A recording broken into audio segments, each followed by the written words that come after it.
ಶ್ರೀ ರಾಮಲಿಂಗೇಶ್ವರ ಮಂಟೂರ ಶಾಖಾ ಮಠದ ಪೇಥದ 25ನೇ ಜಾತ್ರಾ ಮಹೋತ್ಸವದ ಅಂಗವಾಗಿ ಯಾದಗಿರಿ ಜಿಲ್ಲೆಯ ಸುರಪುರ ತಾಲೂಕಿನ ಪೇಥ ಅಮ್ಮಾಪುರ ಗ್ರಾಮದಲ್ಲಿ ನಿನ್ನೆ ನಡೆದ ಹೊನಲು ಬೆಳಕಿನ ಕಬಡ್ಡಿ ಪಂದ್ಯಾವಳಿಯನ್ನು ಪ್ರಥಮ ದರ್ಜೆ ಗುತ್ತೇದಾರರಾದ ಮಹೇಶ್ ವಿ.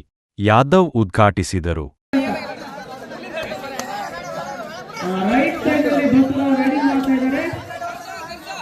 ಎರಡು ತಂಡಗಳಿಗೆ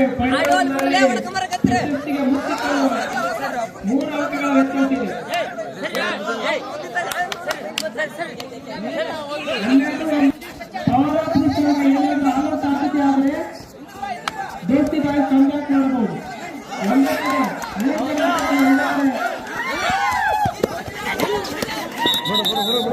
ಬಹಳ ಪ್ರಯತ್ನ ಮಾಡಿದ್ರು.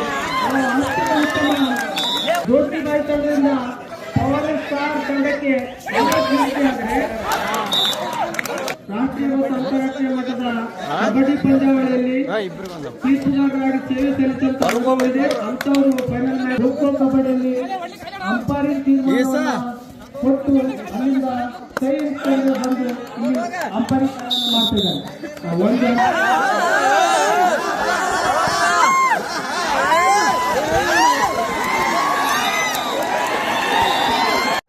ಮಾಡುವುದು ಎನ್ನುವುದನ್ನ ರಾಜುರವರನ್ನ ಸುಲಭ ಹಿಡಿಯುವಲ್ಲಿ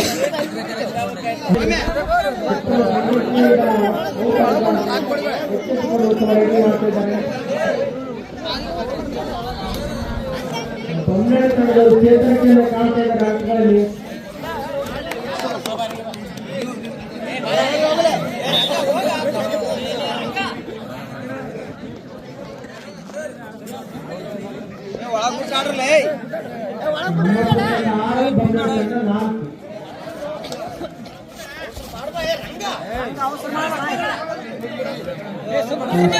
ಕರೆಕ್ಟರ್ ಮಾತಾಡಿ ಸುಮ್ಮನೆ